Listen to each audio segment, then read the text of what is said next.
Solution.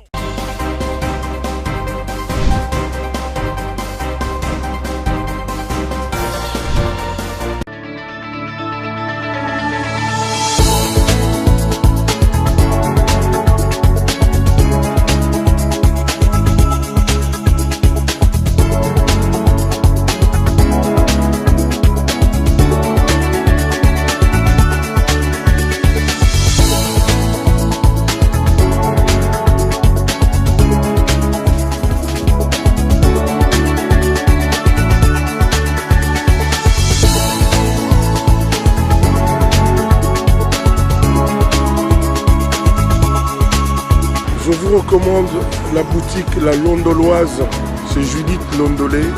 Si vous voulez être classe, chic, être habillé, être admiré. Parole de Mopao Mokonzi.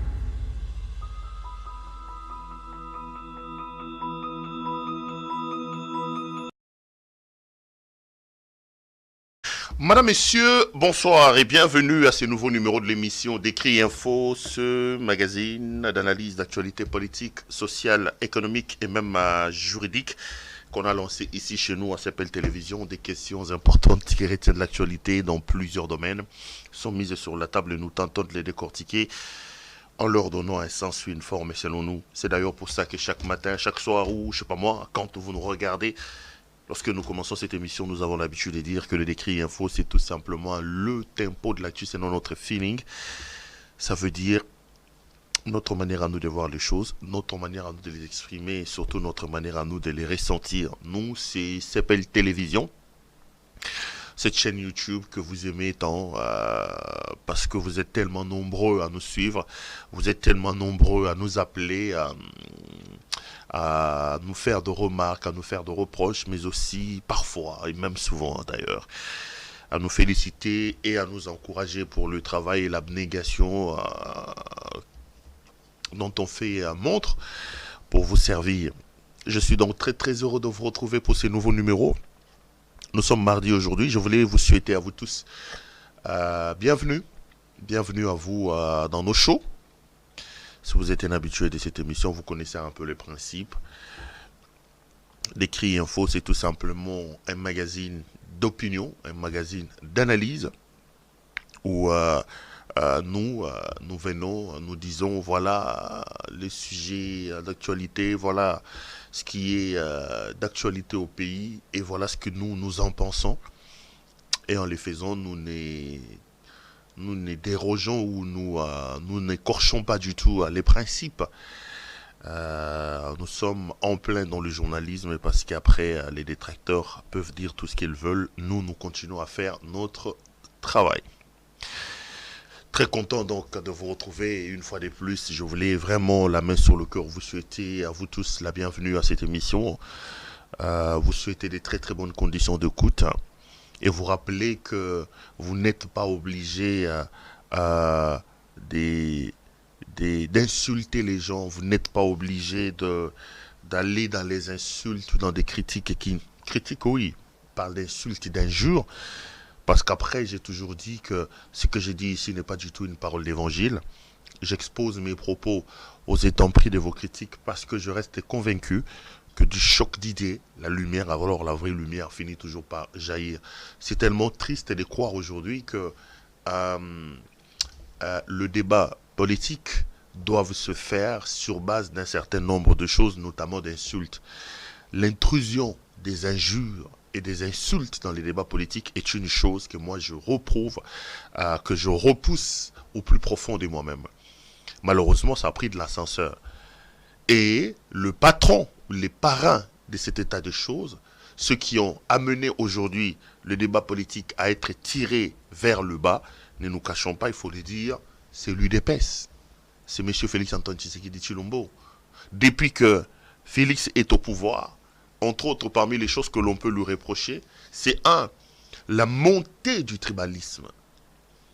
Aujourd'hui dans ce pays-là, les amis, Le tribalisme a atteint des proportions terribles.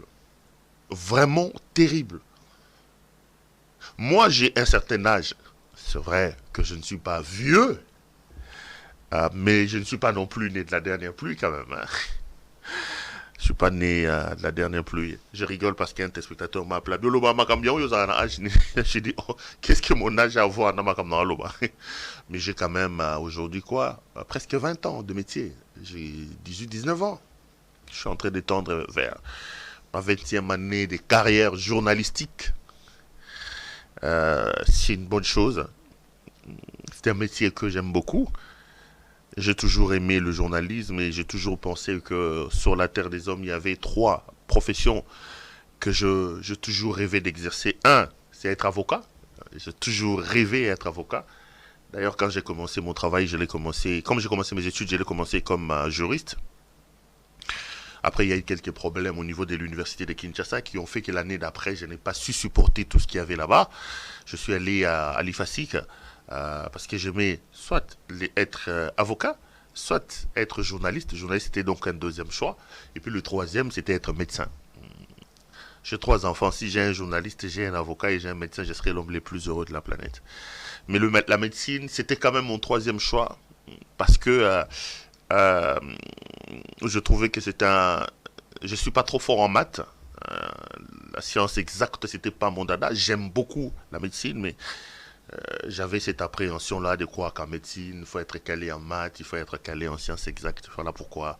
Mais les sciences littéraires, ça, c'est quelque chose que j'ai beaucoup aimé. Voilà, c'est comme ça que je me retrouve je me retrouve aujourd'hui dans... Je suis très heureux de les faire. Je suis très, très heureux de les faire. Donc, je disais que bon, je ne suis pas né quand même de la dernière pluie, mais je ne suis pas aussi vieux.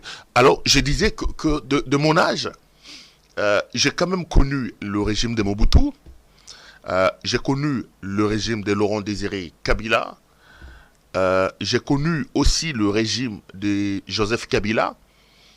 De tous ces régimes-là, il n'y en a aucun qui a fait la promotion du tribalisme comme le régime de M. Félix Antoine Tshisekedi Tshilombo.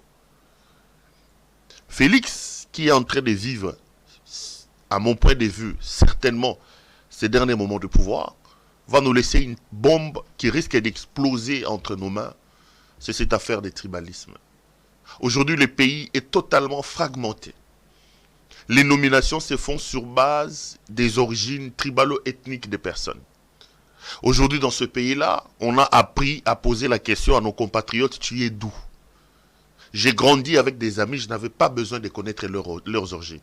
Sincèrement, c'est vous qui me regardez, je ne sais pas si vous avez le même sentiment. Si vous avez vécu dans ce pays-là comme moi. Moi, j'avais des amis.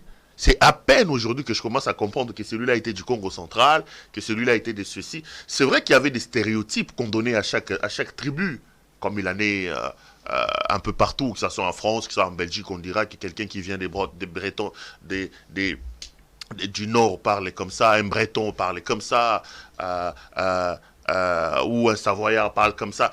Il y en a toujours des cultures liées aux origines des personnes, des habitudes, des mentalités.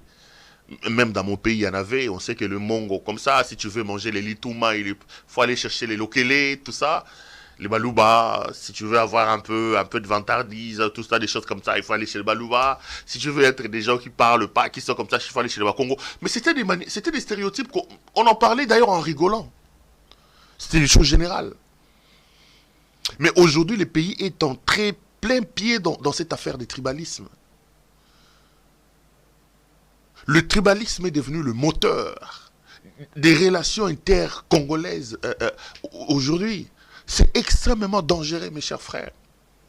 Félix va nous laisser non seulement un pays par terre, mais il va nous laisser un pays dans lequel il aura en 4 ans ou je sais pas moi en 5 ans désarticulé les agrégats de l'État-nation. Désolidariser la nation, le bon vouloir vivre ensemble. Il y a aujourd'hui un dangereux repli identitaire qui monte de plus en plus dans le pays. Le communautarisme grimpe de plus en plus. J'ai suivi quelqu'un dire Biso toza ba luba. Muluba za na droit ko critiquer Félix Tshisekedi. Aza muluba. Toza ba di. Je dis, mon Dieu. Mon Dieu. Même à l'époque de Mobutu, est-ce que les Bakongo pouvaient passer à la télévision? Plutôt les Bangala pouvaient-ils passer à la télévision pour dire ça? Les Kabila, fils et pères, ont fait plus de 20 ans au pouvoir. Est-ce que vous avez vu les Katangais passer à la télé pour dire nous sommes des Katangais, des choses comme ça? Nous avions nos problèmes qu'on gérait. Mais aujourd'hui, la propension que le tribalisme prend avec le régime de Tshisekedi est très dangereux. Je voudrais ici vous alerter, attirer votre attention.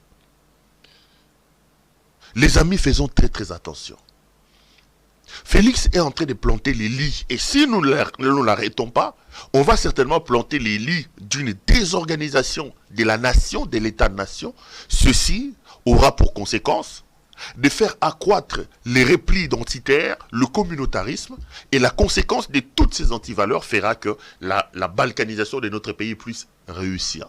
Des gens trouveront leur quiétude, leur aise à se repliant dans leur communauté et dans leur tribu, plutôt que de promouvoir l'État-nation, le bon vouloir vivre ensemble et dire que nous sommes fils ou filles d'un même père, d'une même mère qui s'appelle République démocratique du Congo.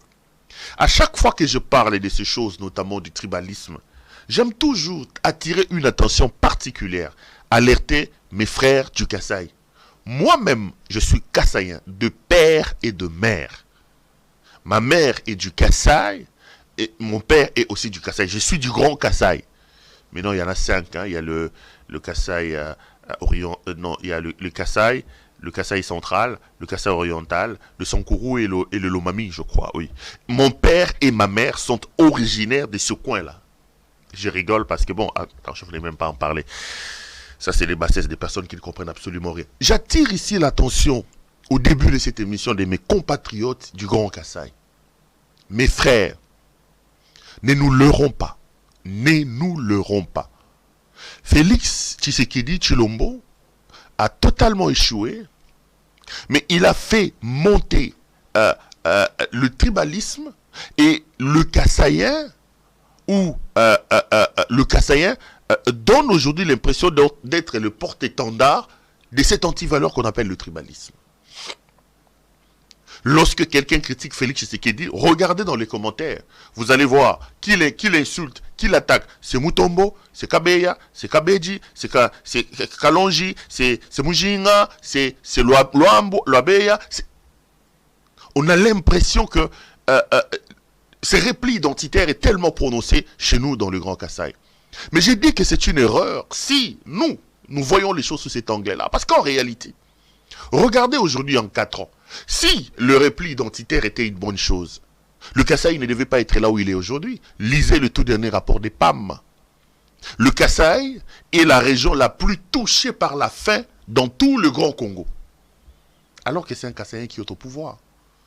Si le tribalisme était une bonne chose, si le tribalisme payait, mais c'est un Kassaïen qui est au pouvoir. Regardez la situation du Kasaï. Le Kasaï est la région la plus affamée de la République démocratique du Congo. Ça, c'est le tout dernier rapport des PAM. Mais c'est un Kassaïen qui est au pouvoir. Vous, Kassaï, est-ce que vous pouvez dire, si le tribalisme est une bonne chose, en 4 ans, qu'est-ce que Félix Antoine Tshisekedi Tshilombo, Kassaïen des pères et des mères, a déjà fait pour le Kasaï? Rien. Rien. Je l'ai dit aux Kassaïens ici, il est allé chez vous au Kasaï, pour la première fois, lui, originaire du Kasaï, élu de Mbujimaï, il n'a même pas une petite maisonnette en Mbujimaï, mais il arrive dans le Kasaï, les amis, il n'a même pas inauguré un hôpital de 3 lits. Il n'y en avait pas. Même pour des raisons de communication, je pense que si j'étais membre de son équipe, j'allais dire non, Excellence, ne partez pas, attendons 2-3 choses. On fait même 3 km de route, on construit un hôpital, comme ça quand vous arrivez, communicationnellement, on voit les présidents couper les rubans symboliques de tel hôtel. Ça c'est bon. Mais il est allé encore avec des promesses et reconnaître que lui-même il a échoué, mais au Kasaï. Mais qu'est-ce qu'on gagne? Congolais, le tribalisme ne nous apporte rien. Qu'est-ce que nous gagnons? Aujourd'hui, il y a une classe des gens qui pensent qu'ils peuvent avoir la protection par le tribalisme. Je parlais de nos compatriotes, Wewa par exemple. Comment on peut expliquer que vous conduisez sans casque, sans plaque d'immatriculation, sans permis de conduire, je parle des permis des motards, Vous êtes responsable aujourd'hui de la quasi-totalité des accidents qui surviennent au Congo. À Kinshasa particulièrement, si vous faites la comptabilité des accidents, vous allez vous rendre compte que dans ces accidents-là, nos compatriotes Wewa sont les plus impliqués. Mais aujourd'hui, quand il y a un accident, alors que Wewa, le motard, je veux dire, est coupable, est responsable et fautif, ses frères viennent, ils prennent les véhicules d'autrui, ils les brûlent. Ils le brûlent. Au vu et au su de nous tous. Au vu et au su de tout le monde. Parce qu'ils estiment qu'on ne peut pas leur dire ils sont au pouvoir. Et c'est ça leur discours. Mais c'est très dangereux. Vous créez des frustrations dans le cœur des autres compatriotes.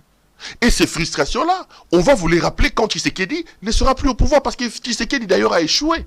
Il est en train d'étaler son incompétence et de démontrer à la face du monde que c'était une grosse erreur, que c'est une parenthèse très très triste de l'histoire de ce pays-là qu'il faut vite refermer.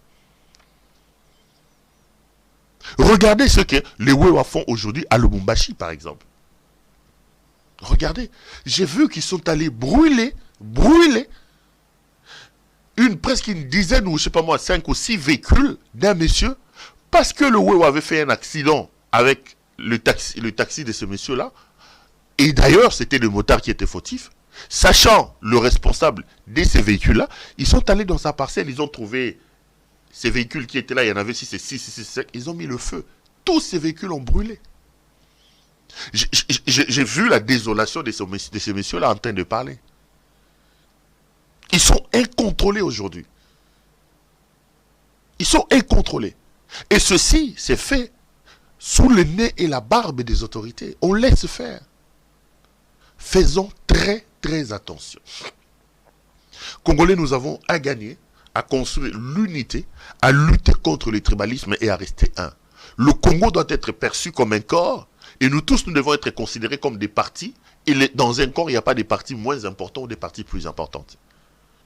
Le tribalisme, la promotion du tribalisme telle que menée par Félix Antoine Tshisekedi est une porte qu'il a ouverte contre la balkanisation et ça nous amènera absolument nulle part. Je prêche donc aujourd'hui pour l'unité de nous tous. Je prêche donc aujourd'hui pour la mise en place comment je peux appeler ça, de la promotion de l'État-nation, la nation, cet amour, cette volonté, c'est bon vouloir vivre ensemble. Nous n'aurons tous à gagner en étant unis, plutôt qu'en nous laissant manipuler dans cette bêtise des hommes politiques qui d'ailleurs ne font rien dans leur coin, qui d'ailleurs ne foutent absolument rien pour notre pays. Un mot sur ce que j'allais vous demander, 3 choses. Je vais donc vous demander de pouvoir vous abonner à notre chaîne YouTube, CPL TV. Si vous aimez vous informer utilement, nous sommes à 86 600 aujourd'hui. Et je vais aussi vous demander de pouvoir liker cette vidéo, à partager la vidéo parce qu'après, ça nous met à l'abri. Et troisièmement, je vous demande de contacter notre ami, notre partenaire des dedans, Judith Londolé Betoko Lilo. Judith Londolé Betoko Molatisi Kitoko Bilamba Kitoko Yemoro Kitoko. Judith est donc notre partenaire. Elle est à la tête d'une grande maison d'habillement qui s'appelle Londoloise. Vous voulez avoir des vestes et des chaussures, tout ce qui concerne l'habillement homme, appelez donc Judith Londolé Betoko et commandez, ça nous fera énormément plaisir. J'ai été appelé aujourd'hui, ça m'a fait énormément plaisir par un compatriote. Je voulais d'ailleurs vous faire écouter, mais je n'ai pas pris soin de donner ça avant de commencer cette émission. J'aurais vraiment bien voulu que vous puissiez l'écouter. C'est une compatriote qui m'a fait un voice qui m'a vraiment fait chaud au cœur. Il m'a dit qu'il nous suivait à partir de la province de l'Ituri. Il m'a dit un certain nombre de choses, mais je retiens d'elle le remerciement pour le travail que nous faisons. Et j'ai eu des larmes aux yeux en me disant qu'est-ce que nous faisons là, nous ne le faisons pas inutilement. Il y a des gens qui trouvent le réconfort dans le travail que nous faisons. Il y a des gens qui sont touchés par ce que nous faisons et moi ça me fait énormément plaisir, ça me fait énormément de bien. Il me dit Perrault, c'est un grand plaisir, un grand régal. Quand tu parles de l'Est de la République, nous nous sentons utiles, nous nous sentons aimés et ça me fait énormément plaisir. Oui, chers compatriotes, Moi, je suis foncièrement congolais, je suis congolais jusqu'à la moelle épinière. Et je le répète encore, mon père est congolais, ma mère est congolaise. Mon pays, c'est le Congo, je n'ai pas encore une autre nationalité. Et puis je ne condamne pas ceux qui ont d'autres nationalités. Je ne condamne pas non plus ceux qui ont un papa d'une autre nation ou ceux qui ont même pris la nationalité congolaise. Le problème en matière des pays, des nations, ce n'est pas forcément brandir comme une carte des baptêmes. C'est exactement la même chose. Quelqu'un peut vous dire que je suis chrétien, j'ai été baptisé, voici ma carte des baptêmes, mon nom de chrétien c'est Emmanuel, c'est ceci. Mais ce baptême-là et la carte qu'il brandit ne fait pas de lui forcément un chrétien. C'est d'ailleurs pour ça que Jésus lui-même disait, beaucoup viendront dire qu'ils m'ont servi, mais je dirais que je ne vous ai pas connu. La chrétienté ne se détermine pas par la carte des baptêmes à mon point de vue. La spiritualité, ce n'est pas une question de proclamation, non. La spiritualité est une question de vie. On est chrétien non pas parce qu'on proclame qu'on est chrétien, on est chrétien non pas parce qu'on a une carte de baptême, mais on est chrétien parce qu'on vit une vie qui démontre effectivement qu'on est chrétien, qu'on est régénéré. C'est aussi comme ça la nationalité. Il ne suffit pas de se réveiller un matin et de dire « je suis des pères et des mères », non. Aujourd'hui, les gens qui sont en train de piller le Congo sont des Congolais de pères et de mères. Qui pouvaient imaginer que le fils de Etienne Tshisekedi Wamulumba serait en train de piller le pays comme il est en train de piller aujourd'hui. On connaît son père, on connaît sa mère, on connaît chez eux. Quelqu'un a dit pour la première fois dans ce pays-là, nous avons un président dont on connaît le père, on connaît la maman, on connaît ses amis, on connaît leur maison, on peut venir aller dire à sa maman, maman écoutez, votre fils est en train de faire ça, ça, ça. Mais tout ça, ce n'était que des illusions. Ce n'était que des illusions. Vous n'allez pas comparer Félix Antoine Tshisekedi Tshilombo avec un Mamadou Ndala, par exemple. Mamadou Ndala, qui est décédé sur le front des batailles, Mamadou Ndala qui avait un parent sénégalais. C'est un de ses parents qui était congolais. Pour moi, il n'y a pas de différence. Je me sens plus compatriote de Mamadou Ndala que de Félix Tshisekedi. Son amour pour le Congo, Mamadou Ndala l'a démontré plus que Tshisekedi. Alors que Tshisekedi, on connaît son père, on connaît sa mère. Alors que Tshisekedi, on ne peut pas d'une certaine manière douter de sa nationalité. Parce que pour les tenants de cette thèse-là, lui qui est des pères et des mères, qui a une histoire pour ce pays-là, regardez là où il est en train d'amener votre pays. Regardez le pillage, l'escroquerie qu'il a installé au sommet du pays. Il est en train d'escroquer son propre peuple. Regardez comment il conduit le pays, mais il est congolais. Vous n'allez pas me dire que Mamadou Ndala est moins congolais que Félix Antoine Tshisekedi. C'est comme ça que quand ce débat de père et de mère est venu, moi j'avais dit que c'était un débat inutile. C'est un débat clivant qui ne va pas aider le pays. Le Congo a besoin des gens qui l'aiment. Moi je vais aller plus loin. Je vais accepter un étranger qui vient dans mon pays, qui respecte les lois de mon pays, qui prend la nationalité de mon pays, qui apporte sa contribution à l'évolution de ce pays-là, au développement de ce pays, à un Congolais de père et de mère qui est né en Banzangungu, qui a grandi à Tchela, qui parle Kikongo, mais qui n'a pas d'amour pour ce pays comme Félix Tshisekedi. Je vous donne un exemple simple. Vous n'allez pas convaincre un type comme moi que Félix Tshisekedi est plus important, Félix Tshisekedi est plus congolais que Mamadou Ndala. Non. Non, non, je n'accepterai pas. Parce que Félix est né de Etienne Tshisekedi et de Maman Marthe. Mamadou Ndala est né, je crois, d'un père sénégalais ou d'une mère sénégalaise, mais un de ses parents était congolais. Mais celui-là est allé au front. Le M23, que Tshisekedi est allé ressurgir, ressusciter, ont été totalement mis en déroute en 2013 par Mamadou Ndala. Il est allé combattre les ADF à Nitouri. Et quand Mamadou Ndala est arrivé, les Congolais qui sont là-bas étaient contents parce qu'on a vu que les ADF et les autres mouvements rebelles qui étaient là-bas étaient mis mal à l'aise. Et il a donné de sa vie pour ce pays. Paix à son âme. Vraiment paix à son âme. Vous viendrez me dire que non, écoutez, non. Non. Soyons logiques avec nous-mêmes. Faisons très très attention à ces discours séparatistes, à ces discours communautaristes qui viennent pour nous séparer. Donc, nos compatriotes de l'Est, vous avez ma compassion, vous avez mon amour, vous avez mon attachement. Et de tous mes téléspectateurs d'ailleurs. Tous mes téléspectateurs d'ailleurs. Je voulais tout simplement vous rappeler que ça brûle et ça chauffe un peu dans l'est de notre pays. Je voulais parler aujourd'hui d'un dossier très important. C'est la question des candidatures qui se profilent à l'horizon. J'ai décidé comme ça de réfléchir, comme j'ai l'habitude de les faire à haute voix, sur certaines candidatures majeures. Je voudrais un peu faire le parallélisme aujourd'hui, parce que bon, l'actualité reste quand même dominée par lui, des insultes, des choses comme ça. Sur le docteur Mukwege, les bons, les mauvais, et tout ce qu'il y a de bien, et les faiblesses, les forces, on discutera autour de ça. Et demain, je prendrai un autre candidat. Si je l'ai temps, d'ailleurs, je vais un peu l'associer avec un autre débat qui a lieu à l'heure où nous parlons au pays. Cette question, Olivier Kamitatou, les katombistes ont dit, les Mouyaya sont rentrés dedans sur l'insécurité, sur la gouvernance du pays, etc., etc. Mais j'ai un document ici que M. Sama Lukonde a publié. Je vais les lire. Tambo na Congo, mona makambo bandeko. Bangulu, bakoti na primature. Primature, il y a Sama Lukonde. Je vais lire seulement quelques 2-3 choses et que je vais essayer de les confronter avec certains éléments pour vous permettre de vous faire une idée de ce que je vais vous dire. J'ai vu sur les réseaux sociaux ici, je vais retrouver les documents dans l'autre téléphone, que le Premier ministre de la République démocratique du Congo a signé un décret. Monsieur Sama Lukonde, voilà, j'ai les mots.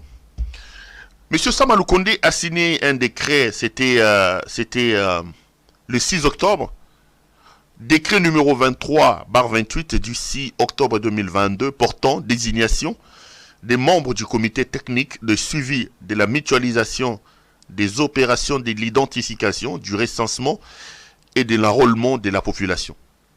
C'était prévu qu'il fallait mutualiser et le Premier ministre a signé. J'ai vu certains noms, décrets, article 1er, sont désignés membres du comité technique de suivi de la mutualisation des opérations de l'identification, du recensement et de l'enrôlement de la population, les personnes dont le nom suivent. Mes frères, le premier nom, c'est le nom du professeur Paul Gaspard Ngondankoy et Lungia. Il est directeur du cabinet de M. Sama Lukonde. C'est donc lui qui est le président du comité au sein de ce comité-là. Vous avez M. Serge Bokuma Oti, directeur général INSS, qui est membre. J'ai vu des scientifiques de renom. M. Richard Ilunga, qui est directeur général de ONIP. M. Toto Mabuku, qui est secrétaire exécutif national de la CENI. M. Fidel Tingombay Mondonga, qui est d'ailleurs conseiller principal à la primature. Monsieur Bob Kabamba, professeur Bob Kabamba, que j'ai salué, qui est expert de mode scientifique, qui se retrouve également là-bas. Mais il se pose un petit problème, mes frères. Ce décret nomme environ 22 personnes au niveau des cabinets. Il y a aussi 22 personnes au niveau de la cellule. Il y a 7 personnes qui sont nommées dans l'équipe de coordination. Il y a 9 personnes qui sont nommées dans l'équipe d'assistanat. Il y a 7 autres personnes dans le secrétariat. Et puis, il y a 7 autres personnes dans l'équipe des opérateurs de saisie. Et puis, vous avez 6 autres personnes, 9 personnes qui sont nommées protocole et hôtesse.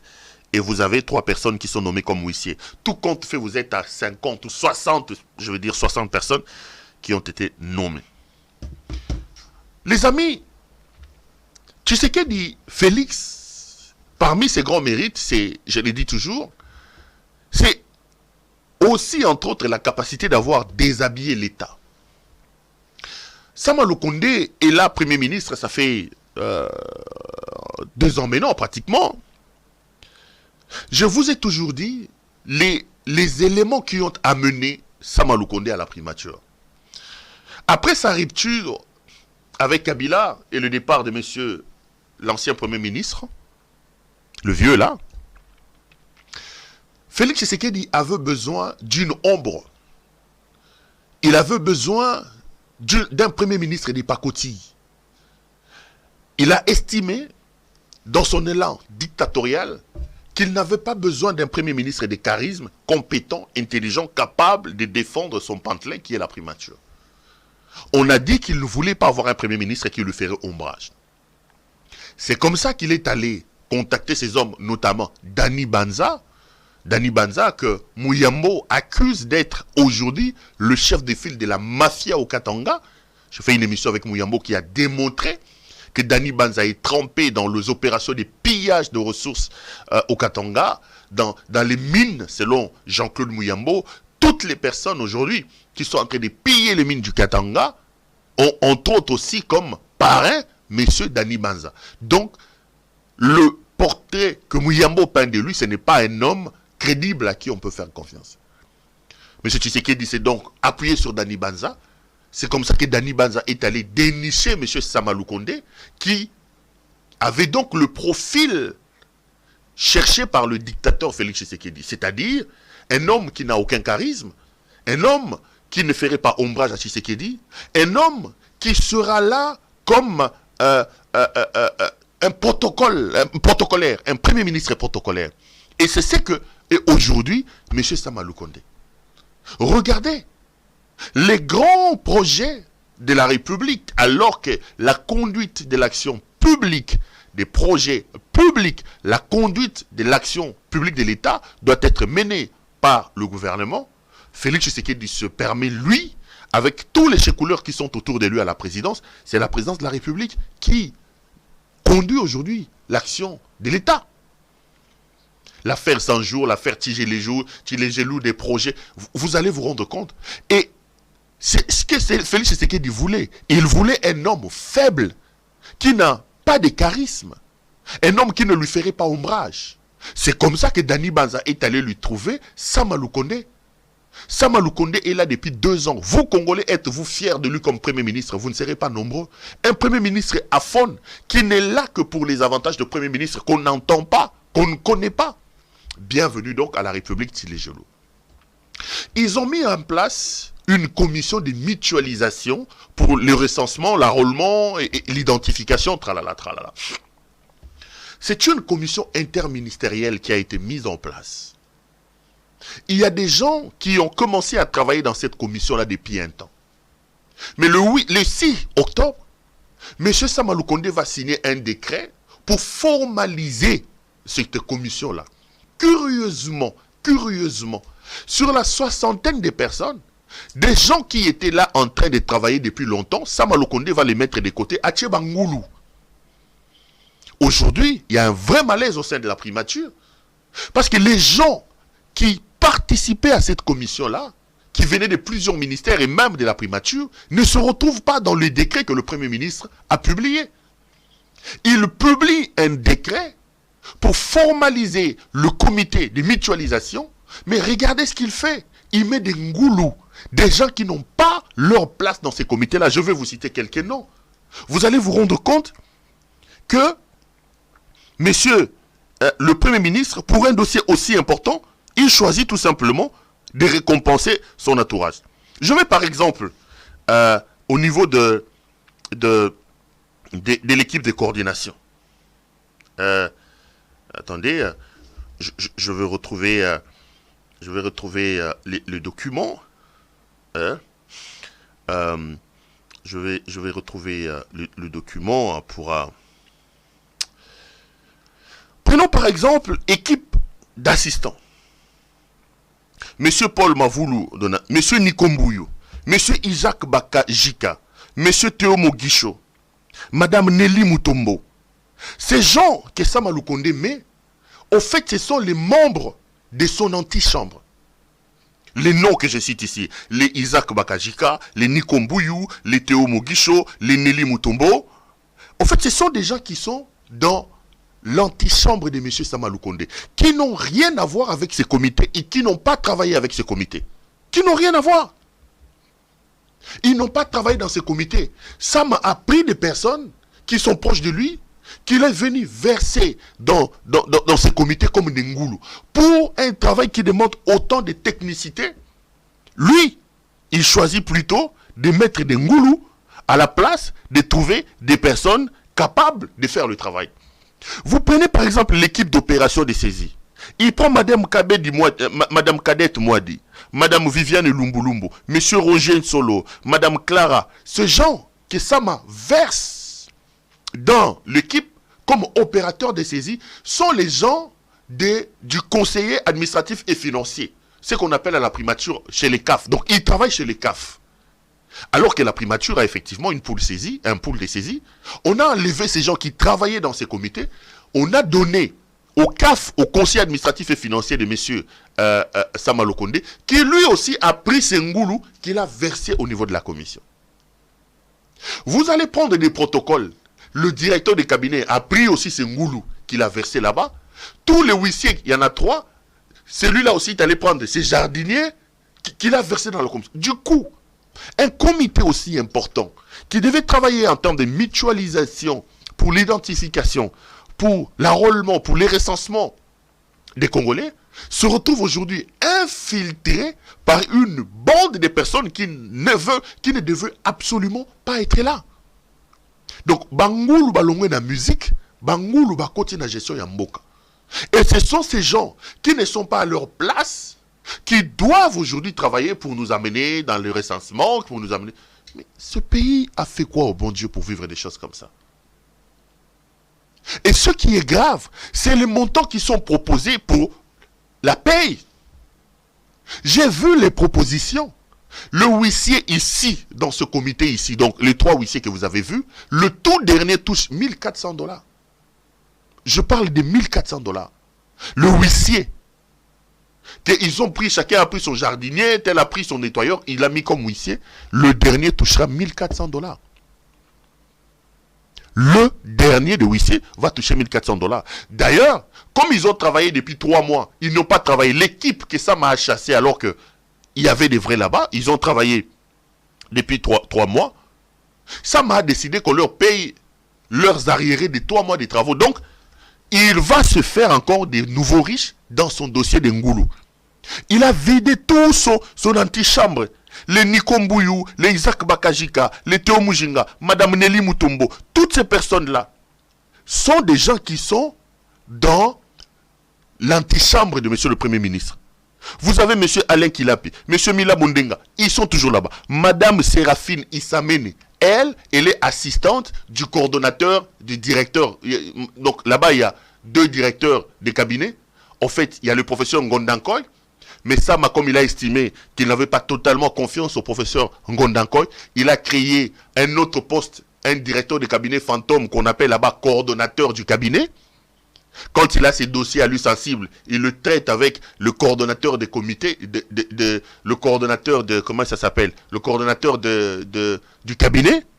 Et quand c'est des dossiers tralala, des papiers, la paperasse, l'administration, c'est là que le professeur Gaspard Ngondankoy, qui lui est directeur de cabinet, intervient. Et il s'amène, Séraphine qu'on a mis ici, elle est assistante de ce coordonnateur-là du cabinet.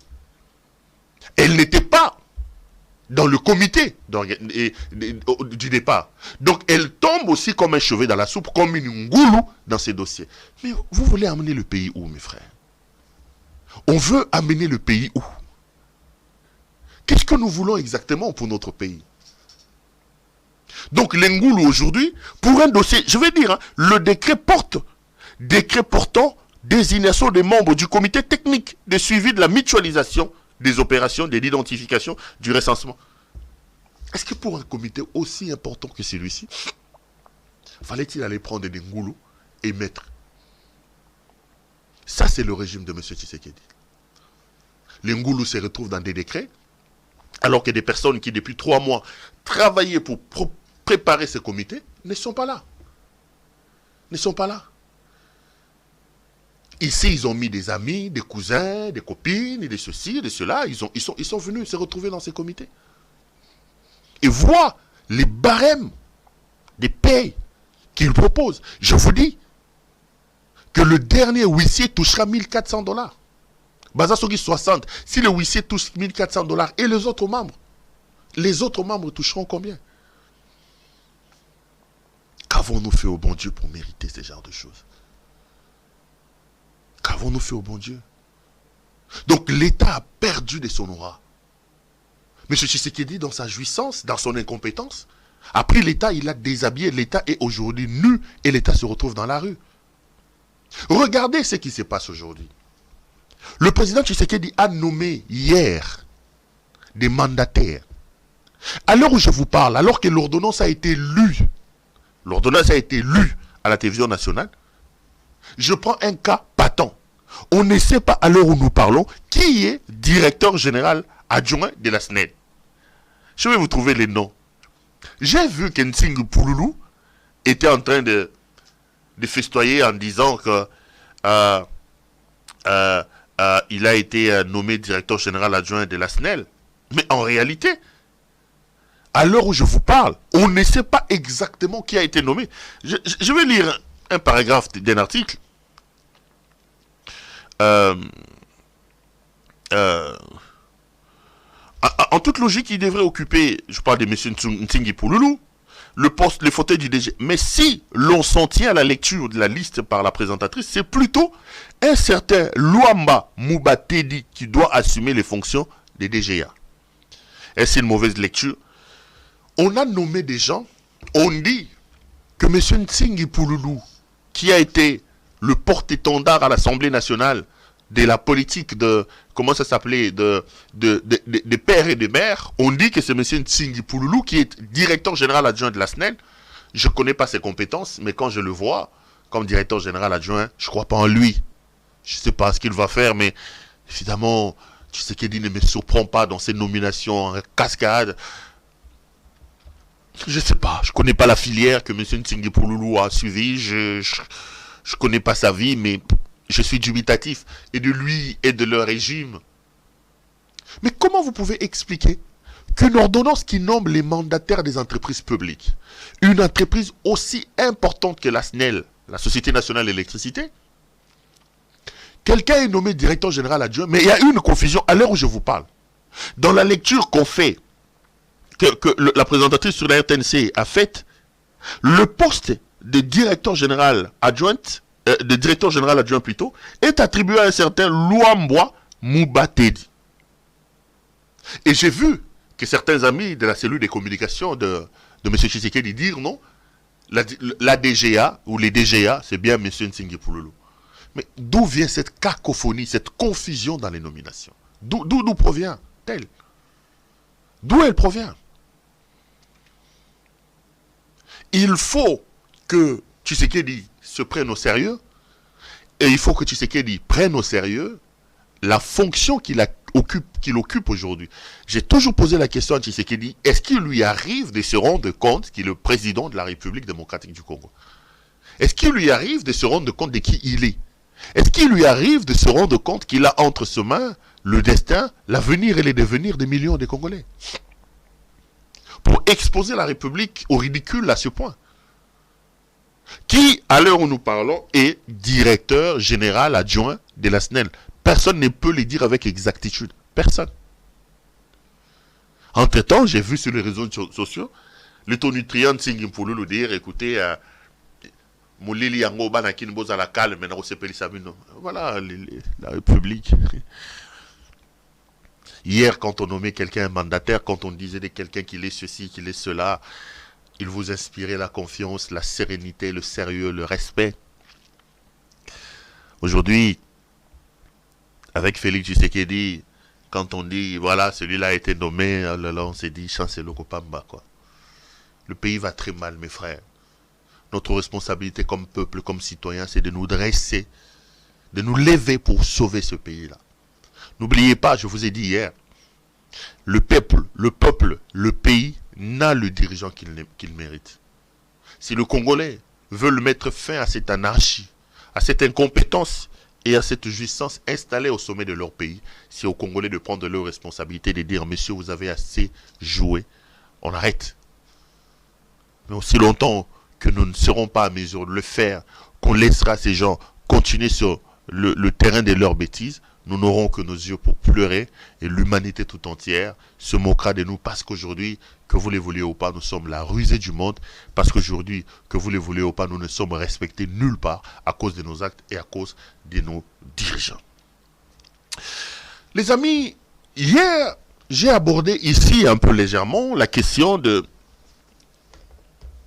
des insultes que j'ai entendues sur le docteur Mukwege. Je vous ai parlé d'un quidam, d'un homme qui s'est permis dans leur laboratoire d'insultes et de mensonges qu'ils appellent Parlement debout. Sans avoir froid au dos, il a insulté le docteur Mukwege. J'ai dit aux gens ce matin, là où j'étais en train de discuter un peu, j'ai dit, moi mon problème avant, ce n'est pas d'insulter Mukwege. Mais moi ce qui m'a choqué le plus, c'est plutôt le fait qu'il a étendu ses insultes même aux victimes du docteur Mukwege. Quand il explique que Mukwege a bon saraba radio à mère, à zorababor à mère, à tongi na satongi likolo, quand on parle avec autant de dédain, autant de dénigrement des victimes d'une situation de violence. Et de quelle violence on parle? On parle de violence sexuelle. Et qu'un quidam se permette de venir comme ça cracher sur le travail d'un homme comme ça. Qu'un quidam vienne comme ça cracher sur ces victimes, ces pauvres mamans qui souffrent et qui sont violées. Et je vois aucune condamnation. Je vois aucune action publique ouverte par le procureur. Je me dis, bravo Tshisekedi. Mais ce que les gens doivent savoir, je l'ai toujours dit, Tshisekedi n'est pas le premier président de ce pays-là. Il a trouvé la présidence. Il est en train de détruire le pays. Il partira. Il finira par partir. Tshisekedi n'est pas éternel. On se regardera et on se posera des questions. Et ce matin, j'ai encore suivi un autre laudateur du régime de Tshisekedi, en train d'attaquer aussi Mukwege, peut-être sans citer son nom, en disant, écoutez, nous devons être des panafricanistes, nous devons faire très attention, il y a des candidats qu'on sait déjà qui sont des candidats de l'Occident. Ça, c'est parmi les remarques qu'il faut à Mukwege. Je voulais un peu faire un focus sur Mukwege. Et j'aborderai aussi une question des relations entre les hommes politiques. Peut-être que je finirai par là. D'emblée, chers frères, sur la personne de Mukwege, vous connaissez ma position. J'estime que nous, Congolais, nous devons être fiers de cet homme. Moi, je suis fier d'être le compatriote de M. Mukwege. Je me dis que lorsque je me réveille, et que je regarde la situation en me disant que je suis Congolais et que j'ai un compatriote du nom de Mukwege, je sens un petit soulagement et je me remets debout en disant, si nous pouvons avoir dans notre pays des gens comme Mukwege, ça veut dire que l'espoir n'est pas perdu. Que le Congolais n'est pas un peuple bête. Parce qu'atteindre ce niveau-là de reconnaissance sur le plan international, et surtout de la part d'un compatriote, je m'incline et je me dis que nous devons être fiers de ce monsieur. Nous devons nous incliner sur le travail important qu'il est en train de faire et nous devons lui tirer le chapeau. Nous devons lui jeter des fleurs. Malheureusement, je vois que Félix Antoine Tshisekedi a mis en place une machine, il a mis une machine de dénigrement, d'insultes contre M. Mukwege.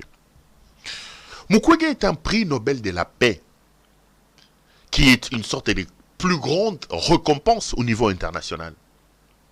Mukwege est un intellectuel rompu, professeur d'université.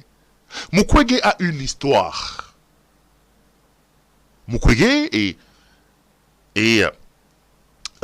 chirurgien. Mukwege a créé un hôpital qui a un renom aujourd'hui, l'hôpital de Panzi. Et Mukwege a un combat qu'il porte depuis plusieurs années, on l'appelle le réparateur des femmes. Il a un combat, il a un idéal.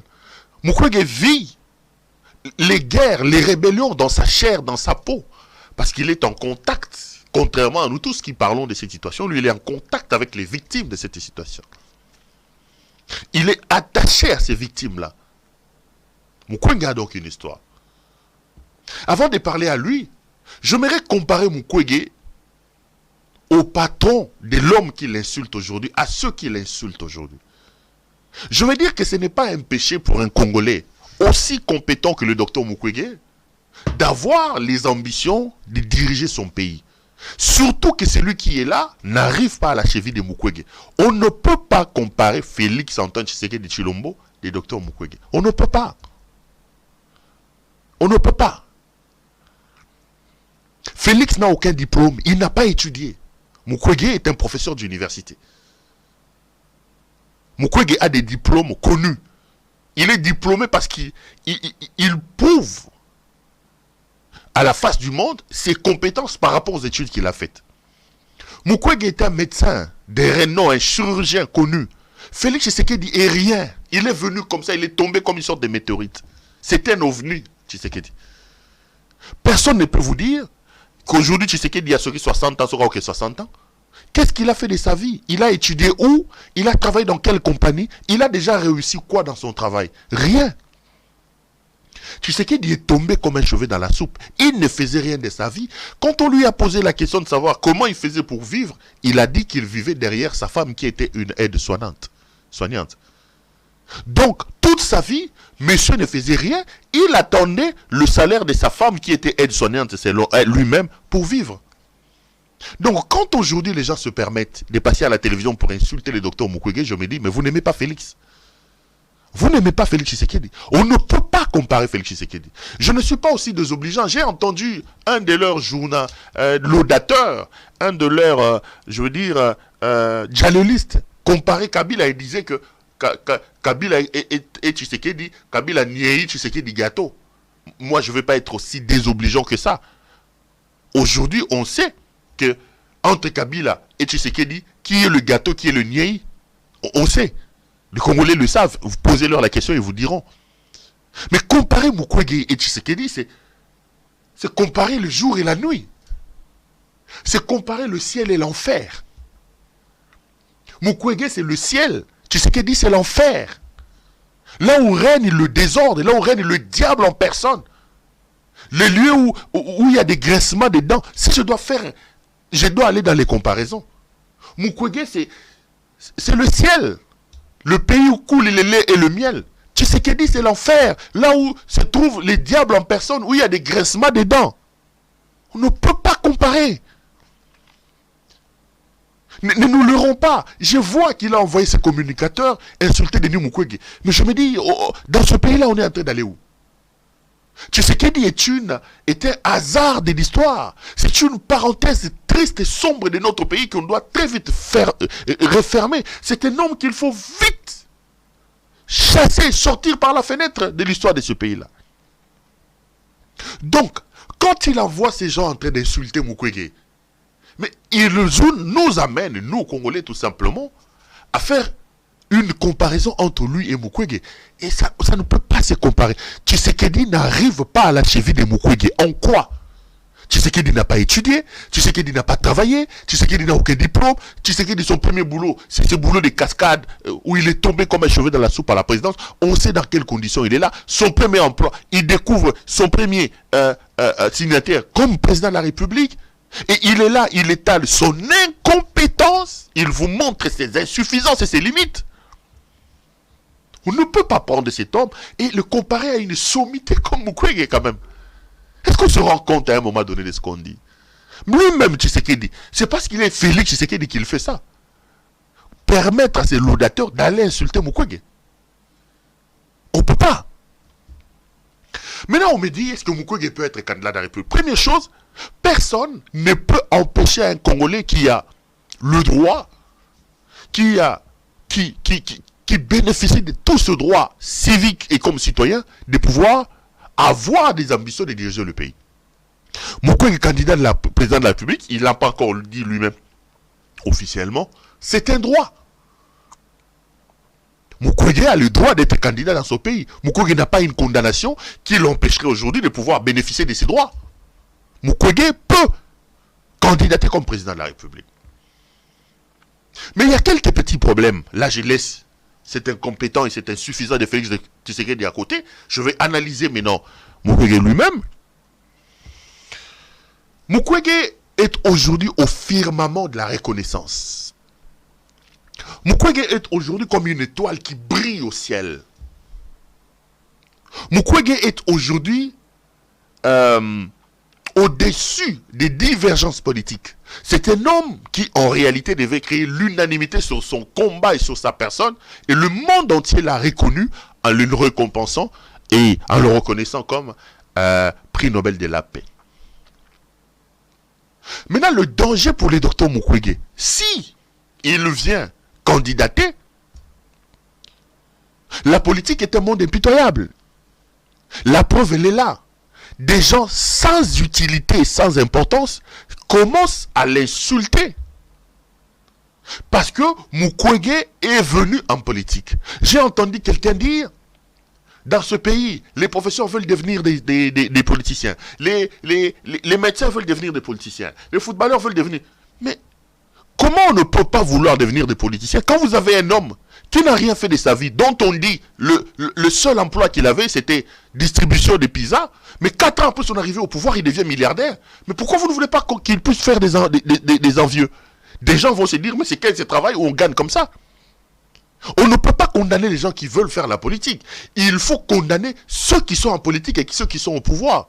C'est leur conduite désagréable, l'enrichissement vite et illicite qui amène des gens à vouloir être comme eux. La politique est devenue un endroit où on peut avoir l'argent facile. Si Tshisekedi était un homme compétent, en 4 ans, il aurait pu montrer aux gens que la politique, la présidence de la République, c'est pas seulement les gains, mais c'est la responsabilité, le poids des responsabilités. Il est arrivé au pouvoir en 4 ans, il a démontré à la face du monde que la présidence était plutôt les avantages, la jouissance. Et pourquoi vous pouvez condamner aux gens? Il dit, non, tous les professeurs veulent devenir des politiciens. Mais c'est un système. Il nous faut un homme visionnaire qui peut descendre à ce niveau-là, prendre le pouvoir pour changer le paradigme qui a été installé et qui a aujourd'hui été promu, surtout par cet compétent qui est aujourd'hui à la tête du pays. Et ce paradigme-là, on ne peut pas condamner aux gens. On ne peut pas condamner les gens. Mais non, quand Mukwege deviendra candidat de la République, candidat président de la République, c'est-à-dire que d'une certaine manière, Mukwege doit accepter de se jeter dans la boue. Parce que la politique à l'africaine et surtout à la congolaise, c'est des insultes, c'est des injures. Et ça a déjà commencé. Est-ce que Mukwege est-il prêt à venir laisser son étoffe d'homme d'unanimité, d'homme d'étoile, pour venir nager dans la boue et partager les débats avec la racaille qu'il y a dans la classe politique? Les avis sont très partagés. Moi, j'en ai discuté aujourd'hui. Il y en a qui estiment que c'est une erreur de la part du docteur Mukwege. Il aurait pu rester au firmament de là où il était, continuer à avoir le respect de la planète, plutôt que de descendre de son firmament, de son piédestal, pour venir débattre avec des gens inutiles qui sont dans la politique, et des vauriens qui sont dans la politique, et la racaille qui est dans la classe politique en République démocratique du Congo. Il y en a donc qui regrettent, ou qui vont regretter si aujourd'hui les docteurs Denis Mukwege décidaient de devenir candidat président de la République. Il y a aussi une autre vision. Des gens qui estiment, mais non, cet homme peut avoir une idée. Le Congo, excusez-moi, le Congo a besoin d'un sauveur. Mukwege souffre dans son âme et dans son amour propre parce qu'il est au contact des victimes de l'incompétence, de la mégestion de ce pays. Mukwege vit dans l'Est de la République. Il soigne des violets de ce combat-là. Dans son amour propre, Mukwege dit que je peux venir pour sauver ce pays. Donc, d'un côté, il y en a qui estiment que c'est une erreur.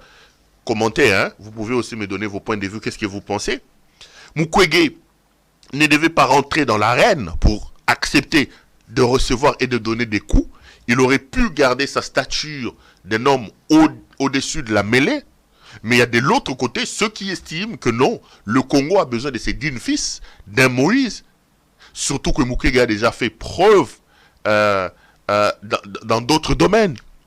Mukwege peut donc venir, donner son coup, donner son apport, surtout sauver le pays. Qu'est-ce que moi j'en pense? Je vais vous dire ce que j'en pense à la fin. Deuxième élément, les détracteurs de Mukwege évoquent le fait que Mukwege est un candidat de l'Occident. Je vous ai dit, J'ai suivi un dialogiste du pouvoir aujourd'hui dire non, on est des panafricanistes, Mukwege, c'est un candidat choisi par l'étranger, choisi par ceci, choisi par cela.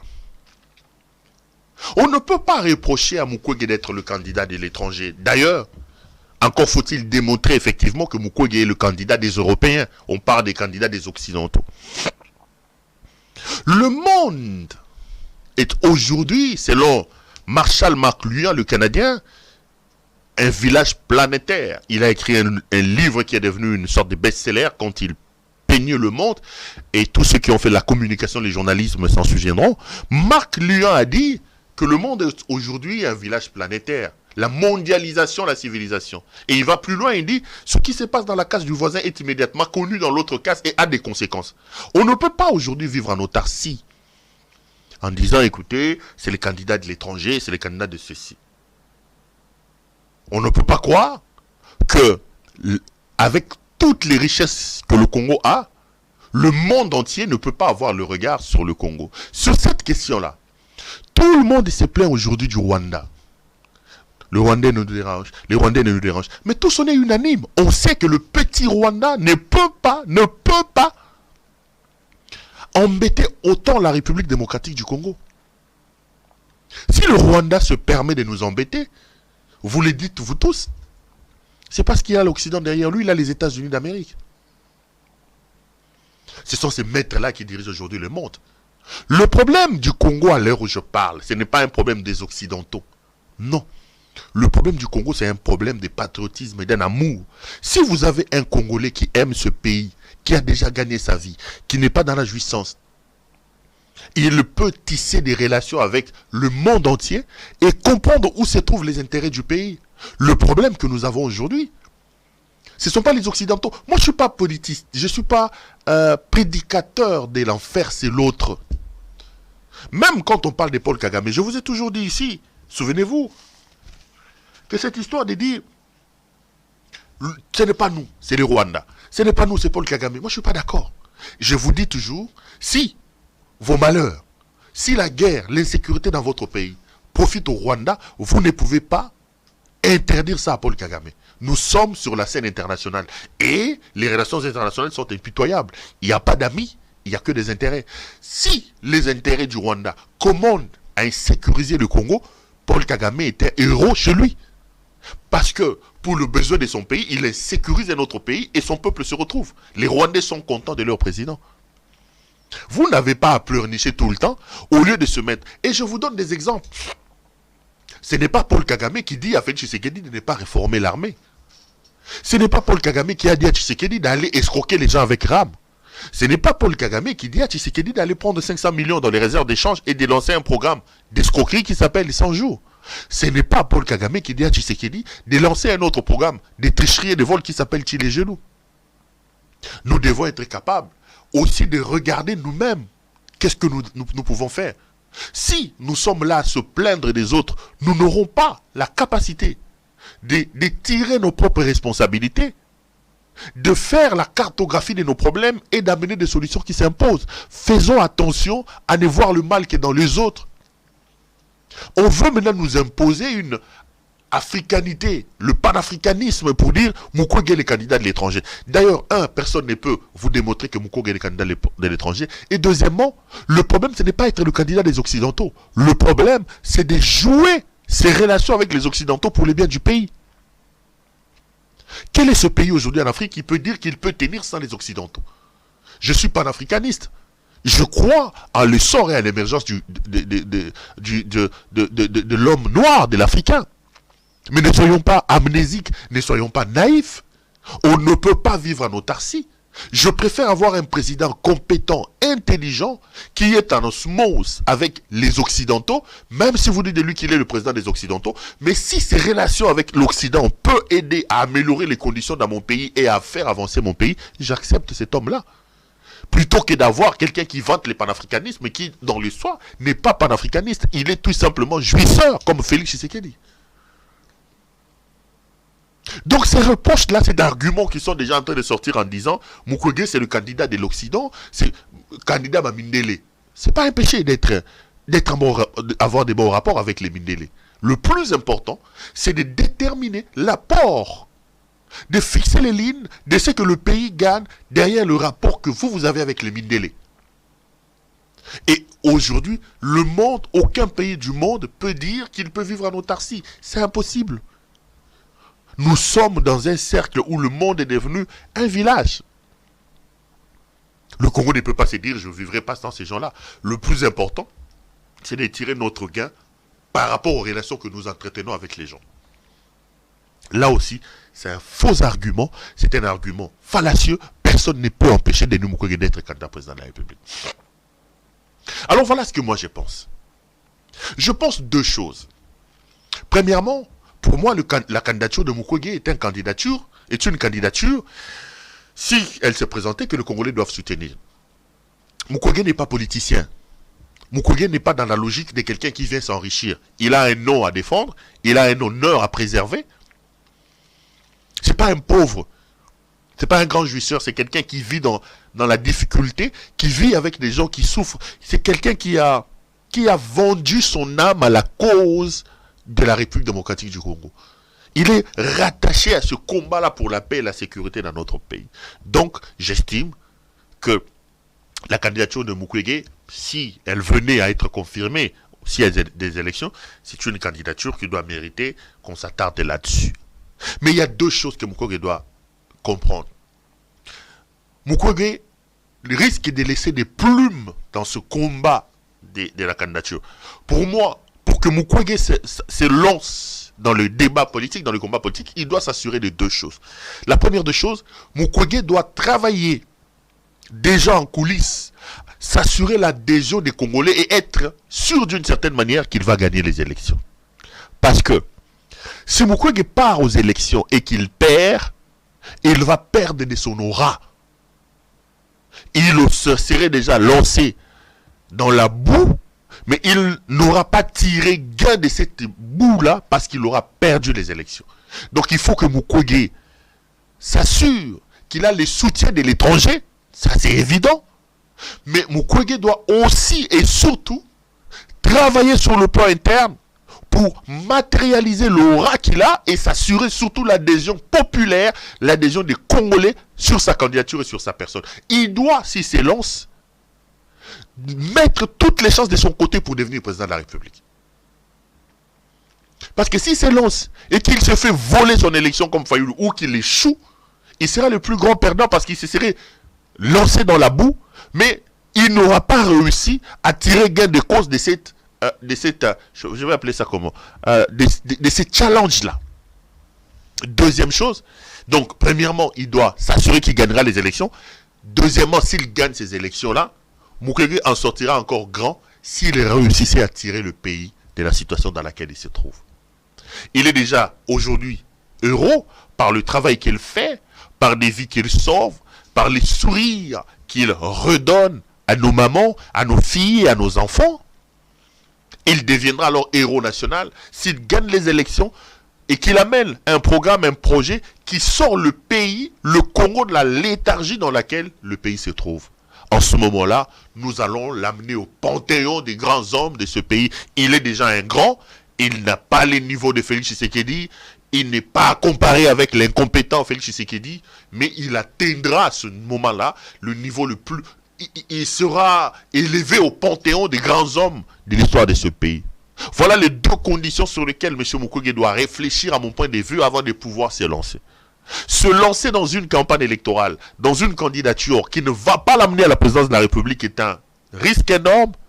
Et puis, gagner les élections et ne pas apporter un changement, échouer comme Félix Tshisekedi, là c'est encore pire. Si Mukwege est sûr de réunir ces deux éléments, alors je soutiens la candidature de Mukwege et j'appellerai les Congolais à voter pour lui. Mais il doit s'assurer de ces deux choses. Mettre toutes les chances de ce côté. Mais j'ai comme l'impression qu'il travaille. En coulisses, au Congo, il y a des dynamiques de la société civile qui travaillent sérieusement à l'extérieur. J'ai vu qu'il y a des Congolais aussi qui s'organisent autour de la candidature de Mukwege. Je les vois aussi faire entrer certains grands du monde. Parce que je l'ai dit, moi, pour ça, je ne le condamne pas. On ne peut pas vivre en autarcie. Le monde est aujourd'hui ainsi fait. Le monde ressemble aujourd'hui à un village. Ce qui s'est fait ailleurs est immédiatement connu ici, on ne peut pas vivre en dehors de ces cadres-là. Donc, sur base de ces deux éléments, s'il a des assurances qu'il peut donc réunir ces deux éléments, je m'inclinerai et je dirai aux Congolais, donnons-lui une chance, parce que celui qui est là est le pire président que la République n'a jamais connu. Allez, on va finir par là. Ça a été un grand plaisir pour moi de vous présenter cette émission. Je crois avoir fait plus d'1 heure quand même d'émission. J'espère que vous ne vous êtes pas fatigué de moi. Je vous retrouve demain pour un autre numéro. Portez-vous bien et restez branchés sur nos programmes. Bonsoir chez vous.